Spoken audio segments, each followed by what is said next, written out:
Thanks for tuning in to Curious Cat, the podcast that examines the shadowy space where science and the supernatural collide. I'm your host, Jennifer Holtz. Join me every week as I explore what it means to be a soul in a meat suit. Welcome to Curious Cat.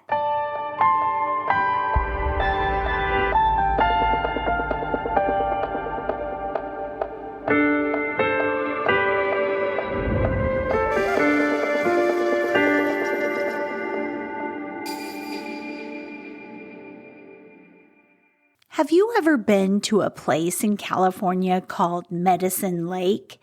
It lies near Mount Shasta, its infamous cousin, but they both have volcanic parentage. You see, Medicine Lake is a caldera. Even in the West, Medicine Lake lies in the shadow of North America's deepest caldera, Crater Lake. I remember driving past on summer and winter trips to and from Washington and California and wondering about the name Medicine Lake. My little girl brain thought there was a hospital on its banks, but the medicine offered by these waters is mystical, strange, and ancient. Let's get into it.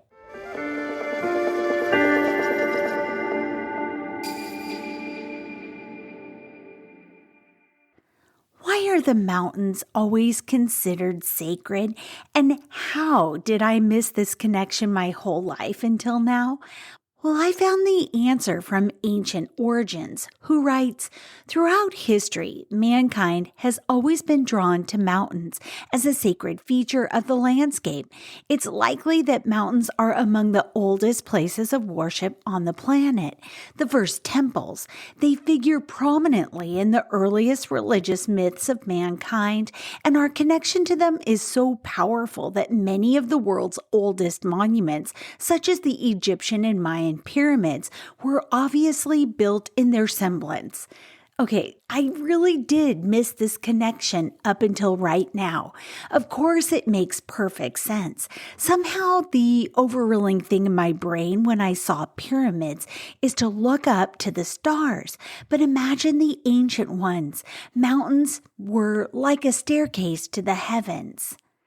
Medicine Lake is a volcano that lies in a strongly east-west extensional tectonic environment, slightly east of the main Cascade Range arc axis on the Modoc Plateau in Northern California. If you want to win trivia night, then take note. The largest volcano in the Cascade Mountain Range, here's a hint. Stand on the banks of Medicine Lake and you've arrived. Medicine Lake is the largest Cascade volcano. It's surprising because it doesn't look like a volcano. We tend to think of conical stratovolcanoes like Mount Shasta or Rainier when we think of volcanoes. Medicine Lake is what's called a broad shield volcano built by successive lava flows. It's been intermittently active for hundreds of thousands of years. That caldera filled with water is a large depression in its summit and the result of repeated eruptions and collapses. So for trivia night, again, largest Cascade volcano, Medicine Lake, of course. And no, you don't need to mail me half of your winnings. That is on the house. No single large eruption was responsible for the caldera formation. The only eruption recognized to have produced ash flow tuff occurred in the late Pleistocene time, but this eruption was too small to fully account for the formation of the caldera. Geologic evidence indicates that Medicine Lake caldera exists primarily because of the subsidence in response to repeated extrusions or eruptions of mostly mafic lava, beginning early in the history of the volcano. Here's an even more technical explanation for all of you geologists scientists out there.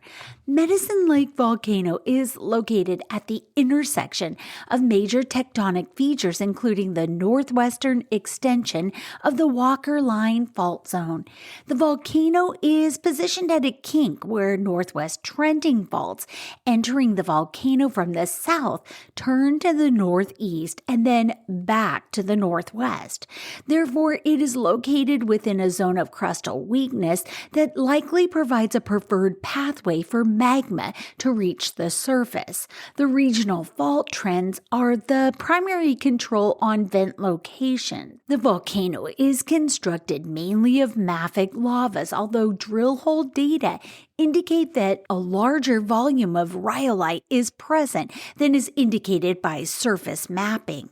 Basalt and basaltic andesite dominate the lower flanks, but higher on the volcano, basaltic lavas are mostly absent. Andesite dominates and high silica lavas are present. Drill hole data indicates that the plateau surface underlying the volcano has been downwarped by 0.05 kilometer under its center. Therefore, the volcano may be even larger than the estimated 600 cubic kilometers, or 143 cubic miles, so that's already the largest volcano by volume in the Cascade Range. The highest point on the rim of Medicine Lake Volcano's caldera is 2,412 meters. Lava flows reach elevations as low as 1,024 meters, although most lavas are found above 1,249 meters. The low shield shape, central caldera, and dominance of mafic lavas are similar to Newberry Volcano of Central Oregon, also located in an extensional tectonic environment east of the Cascade Arc Axis. Lava Beds National Monument encompasses about 188 square kilometers on the northern flank of Medicine Lake Volcano and displays mostly basaltic and some andesitic lavas. It's in northeastern California, and it's about 50 kilometers south of Klamath Falls, Oregon. The monument, established in 1925, includes the sites of many important battles of the Modoc Indian War of 1872 and 73. It's also known for scores of lava tube caves and for well-preserved young volcanic features. Okay, I just gotta say, it seems that little Jen wasn't too off the mark though, because there's a rock formation in Lava Beds National Monument called Hospital Rock. More on that in a minute. First, we need to talk about Glass Mountain, which flows down to Medicine Lake. Described by USGS, the Glass Mountain is spectacular, nearly treeless, steep-sided rhyolite and dacite obsidian flow that erupted just outside the eastern caldera rim and flowed down the steep eastern flank of Medicine Lake Volcano. I had to know more. Ryan Laufrey from Active NorCal says this: standing in the field of exposed obsidian, feeling both completely exposed and completely hidden, is a strange and wondrous thing. He continues, Glass Mountain is covered in black obsidian flows with jagged and beautiful crumbled rock. It is a desolate area with a few scattered trees that seem to defy natural laws by existing on the rocks. There are a few trails that meander across the low mountain, offering a firm path. If you stray from the path, the rocky surface is uneven and loose, and careful footing must be ensured.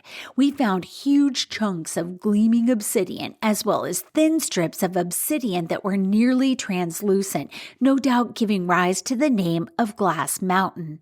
He posted a photo of a piece of that jagged obsidian, so be sure to check the show notes for his post.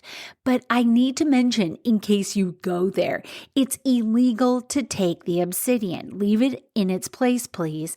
This is a sacred land, and though it may not look like it, the obsidian pieces are relics. They're important, magical, and not anyone's to steal. There's even myths about the obsidian and who protects it, but hang on to hear that story. Ryan continues, It is absolutely free to walk along this former rim volcano that overlooks an incredible vista. Like much of northeastern California, the geologic past has created a bleak and exposed landscape that has a strangely alluring charm. After looking through my photos, it's clear that they just don't do it justice. Standing in the field of exposed obsidian, feeling both completely exposed and completely hidden is a strange and wondrous feeling. It was my first time back to Medicine Lake since being a small child, camping in the cold tent, exploring jagged mini mountains, and eating by a roaring campfire seemed like an appropriate last camping trip of the summer. Not to say there weren't more impulsive cold camping trips in fall, but it remains a beautiful location. I love that post by him. It's worth noting that the obsidian from Glass Mountain and nearby Little Glass Mountain, it would have been a prized trade item for many Native American tribes because its edges were sharp, making it an ideal material for tools like arrows and knives. I'll go into that further in a little bit. Ryan's words, though, take us back to Medicine Lake. He wrote, "The lake we've learned was an important location for numerous local indigenous populations. My father, too, had spoken of the lake with a kind of reverence that made it more than just another tranquil mountain lake. When we arrived and were driving through the campsite, we saw a red-tailed hawk perched plainly on a stump beside the road. We drove slowly, not wanting to scare it off. Of course, as we approached on the road, it flew off, but it was the closest I've ever been to a wild bird of prey. It seemed to be a symbol of the natural world's significance at this lake." End quote. Okay, I adore synchronicities, and the hawk he described gave me goosebumps. On this morning's walk, a hawk flew over my head, landing on a tall pine on the banks of Lake Virginia, and gobbled up a fish that it had caught. That former obsidian, I promised I'd share the myths with you, and here they are. An Achomawi myth tells of a time when people used inferior pine bark points for hunting because the only obsidian was at Medicine Lake, jealously guarded by Obsidian Old Man.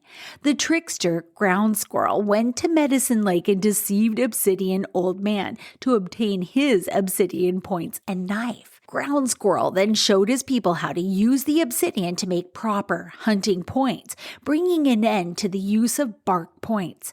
The obsidian was a valuable material because of those sharp edges, and they made for razor-sharp tools, arrows, and knives. It was traded for other goods and has been found hundreds of miles away. Remember I mentioned nearby Hospital Rock? Another linguistic clue that this is a place of deep healing. I had to know more and found it at BSA High Adventure, who writes, "The Hospital Rock pictograph site is located on Highway 198, the main road that leads into Sequoia National Park, just a few miles past the Foothills Visitor Center. There's a large pictograph panel on an overhang above the shelter, and just a few feet away is a rock slab with several bedrock mortars. An isolated boulder to one side of the slab is dimpled with several somewhat difficult to see cupules. Similar dimpled rocks are known at other sites as well, and some call them prayer stones, but the signage there says that this was a community kitchen. Several interpretive panels in the parking area provide information on the Patwisha monarch who lived in the area and used the shelter cave. There is additional information at the Foothills Visitor Center." Okay, please click on the links in the show notes to see the red-colored pictographs on Hospital Rock. The images are intriguing. What I see are thunderbirds, spiders, dreamcatcher-type drawings in a spiderweb-type formation, antlered people, lion-maned people smiling at us, a snake holding up the moon, arrows, the sun, and other interesting shapes and symbology. National Park Service offered more information about this site, writing this: "The past, present, and future are alive here. Nature, people, and spirit share this space. Native Americans called this place Pa Din, which means place to go through. It's also known as Hospital Rock." Okay, doesn't that sound like a portal to you? Their description, though, continues.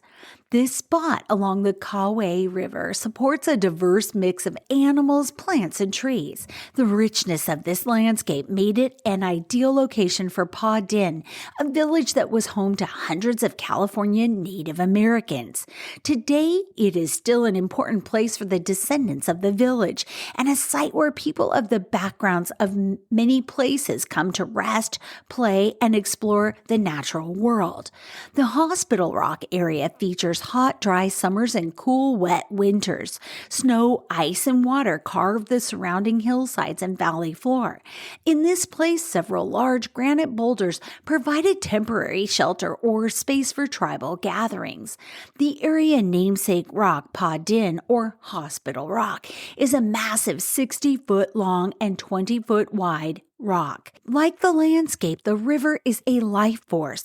It is home to fish and insects and sustains nearby plant life. Native American groups lived, interacted, and traded goods in this village for generations. They continue to gather here as land stewards to practice their culture, educate, restore native plants, and for spiritual and special events. Native Americans have a deep connection with this land. When Hospital Rock was an active village, the people cared for the plants and woodland ecosystem in ways that promoted health and abundance. From this practice, they were able to harvest materials necessary to live and thrive. Even today, these tribal cultural practices remain a way of life. Life here included fishing and gathering foods, cultivating the land, trading, playing games, visiting, and connecting to one's spiritual beliefs. The land provided everything needed to survive. People of the village harvested plants to build shelters, weave baskets, and create snares. Fire has always been part of this landscape. People living here depended on it for warmth and cooking. They also used it to clear vegetation to improve visibility and productivity in forest and grasslands. In this area, Native Americans hunted game such as deer, squirrels, birds, and fish for foods. They also gathered plants, acorns, seeds, berries, and roots. This is an ancient site, a sensitive site. People took care of each other here. There's a welcome feeling here. The medicine is strong. A connection with the land is critical to North Fork Mono Tribal Chairman Ron Good. "Everything out here is our relations," he said. Traditional ecological knowledge has been passed down for generations by his people, and children today have strong relationships with the land. This traditional knowledge guides our restoration of damaged meadows and waterways in the Sierra Nevada mountain range. This work benefits not only tribal lands, but also national forests and parks. In this area, the Mono or Modoc, the Yakuts, and the Tuba Tula Bal connected with their neighboring tribes to form a vibrant community. These connections continue today. Many groups lived, visited, gathered, and practiced traditions here. Historical accounts document more than 500 people occupying the village. Travelers stopped at the village to visit, rest, or trade. Runners and messages used the extensive trails to deliver news about events such as fires. Tribal leaders are responsible for the safety and welfare of their people, including welcoming outsiders, negotiating with neighboring groups, and maintaining peace. By the 1860s, Native Americans left the Hospital Rock area. New settlers forced many out of the area, while others died from newly introduced diseases. Today, Mono or the Modoc and the tuba tula ball live all over the world. Some live in rancherias, reservations, or other Indian lands. Their descendants maintain a strong connection to Pa Dinn or Hospital Rock and often participate in park management decisions. The descendants of Chief Chapo remember him as a strong leader who was compassionate, honest, and decisive, a peacemaker and a healer. Responsible for the welfare of his people, Chapo lived peacefully at Hospital Rock for generations. In the 1860s, when new settlers arrived, they brought disease and conflict to the area. Chapo made the difficult decision to leave his homeland to save his people. Today, his descendants share stories about his gifts and work to follow in his footsteps. Signs that Pa Dinn was once a vibrant village are all around us. Pictographs, bedrock mortars, historic fire pits, and obsidian artifacts all tell a story of a way of life. Imagine a time when a community of hundreds of people lived here. Picture a village with dwellings called Nobi by the Mono people, children playing, women preparing food, and men getting ready for a hunt. This location inspired a way of life and created traditions and practices that continue today.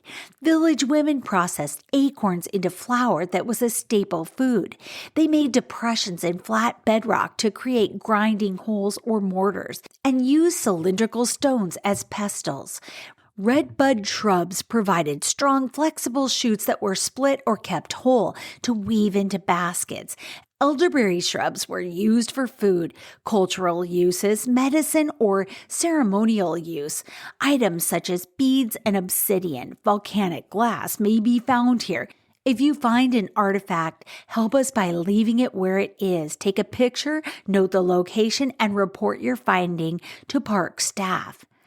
Bryn Barabas Potter said this: "The materials that make up a native basket serve to ground it to an area. The weaver's culture governed the techniques used to make it and the designs that adorn it, and the voices of tribal elders whisper through it." Weaving serves a practical purpose, but is also an art. Nature not only provides materials, but also inspires patterns. An active basket-making community continues to teach skills to the next generation of weavers, and they have pictures that describe the process at this visitor center.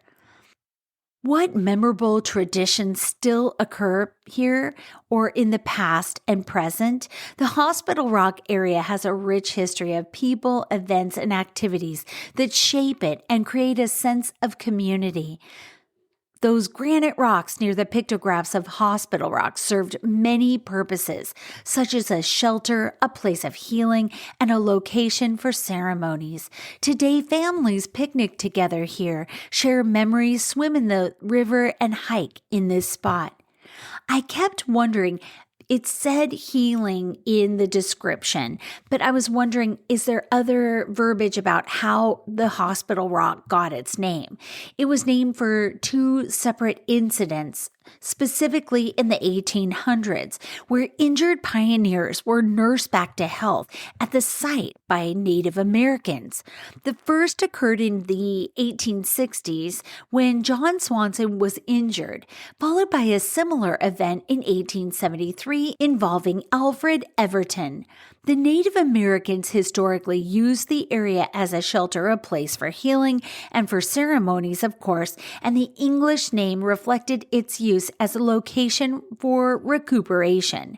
So here's a smidgen more about those historical events. In the 1860s, Native Americans in the area treated and nursed John Swanson back to health after he was injured during an exploration of the giant forest. Then, in 1873, a pioneer named Alfred Everton was injured by his own bear trap and recuperated at the same site, solidifying the rock's name as Hospital Rock. Medicine Lake volcano in California, as I mentioned, is sacred and culturally significant for several Native American tribes. The tribes include the Pitt River, the Modoc, the Shasta, and Karuk. and they all consider the entire Medicine Lake Highlands area sacred and use it for ceremonies, healing, and gathering. The name Medicine Lake comes from early white settlers, though, who observed indigenous people gathering at the lake for big medicine ceremonies and spiritual rituals. The tribes have long used those highlands for healings and vision quests. The Modoc people view the lake as sacred. Spiritual leader Gerald Jackson stated, "That water out there, Medicine Lake, is sacred because it's the lifeblood of Mother Earth. It's also the lifeblood of the people." The Ajumawi, the Pit River, named for the highlands, is Satilla, which translates to obsidian place. Glass Mountain, which I mentioned earlier, is an obsidian flow from the volcano's last eruption about 1,000 years ago, and it was a significant source of this material, which was vital for tools and trade. I want to return to something that was mentioned in passing earlier by the National Park Service. It was the Modoc War. I'd not heard of this before and found out more from the Wandering Mind Travel, who camped in this area for a few days with her partner, and she writes this: "Our final morning, we packed up the car, but we were not nearly done with our trip. We spent the morning learning the history of Captain Jack and the Modoc Indian War. This was a timely reminder of the ugly history of this country we sometimes try to gloss over or ignore. It may be easier to look the other way, but confronting this history and remembering the history is important. This is a history where people, because of the color of their skin and their beliefs, were forced off their land, the place that was their home, because people with a different color skin and a different set of beliefs were powerful enough to do so. This is a history that should not, must not be forgotten. The war began in November 1872, when a handful of Modoc Indians decided to move back to their home. This set off a series of conflicts between the Indians and white settlers. Eventually, a group of Indians, led by Captain Jack, retreated to the lava beds where they were joined by others. There were 50 or 60 warriors and their families who made a stand here. Later named Captain Jack's Stronghold, this area of lava bed was home for this group of people for months of fighting against a vastly larger U.S. Army. The war ended in June of the following year with the defeat of the Modoc Indians. Captain Jack and their other leaders were hanged, and most remaining Modoc who were at the stronghold were relocated to Oklahoma, a place very far from their home. As we walked these places where such a tragedy had occurred, I could only hope that we have learned to do better, to be better as a country and as human beings. So I had to know more, and I had to check the accuracy of her account. An Oregon History Project had this: the Modoc War was fought over land. The Modocs refused to move from their traditional homeland to the Klamath Reservation. So not Oklahoma like the earlier report said. I'm not saying that some were maybe relocated to Oklahoma, but many were forced to Klamath Reservation. But back to that account. The Modocs refused to move from their traditional homeland to the Klamath Reservation, demanding instead a small reservation near Tule Lake. The white pioneers who had settled on Modoc lands were equally stubborn in their refusal to accept the presence of the Modocs. The result was violent conflict. In the fall of 1872, a regular army contingent dispatched without the knowledge or permission of their region's commanding officer arrived at a Modoc village near Tule Lake to forcibly remove its inhabitants to the Klamath Reservation. Fearing persecution by the numerically superior Klamath, the Modocs refused to move to the reservation. A firefight broke out, and the Modocs fled to the nearby lava fields, where they made their final stand. Fewer than 75 Modoc warriors managed managed to hold off a force of over 1,000 U.S. Army and volunteer troops for several months. The standoff in the lava fields around the Tule Lake was one of the few examples of siege warfare in the annals of Indian wars. By the time the conflict was over, dozens of American soldiers and volunteers had been killed, including General E.R. Canby, the leader of the U.S. Army contingent, and dozens more were wounded. The Modocs lost more than 20 people, including 4 of their leaders, who were hung as war criminals. Again, the earlier account I read didn't say that, did it? Most of those who survived were sent to Oklahoma, so there's the tie-in with that, where many died in exile.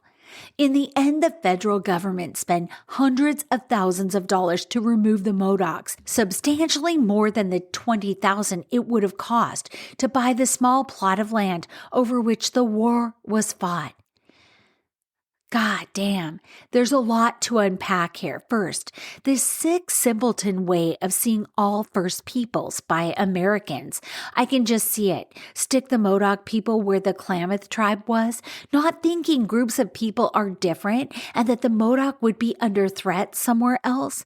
And second, just the BS conflict alone.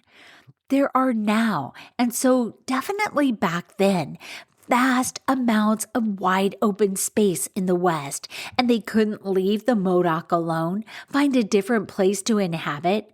Oh, and also, when you treat human beings as subhuman, you don't speak with them, have conversation, find ways to understand why they might not want to relocate to the Klamath Reservation. Besides past histories between groups there, this area encompassed what we call Crater Lake now. This area was deeply feared and avoided at all costs by Modoc people, whose oral tradition said this was a cursed place. It festered evil, a place where dark entities walked the surrounding forests, where people disappeared. And guess what? The Modoc were right.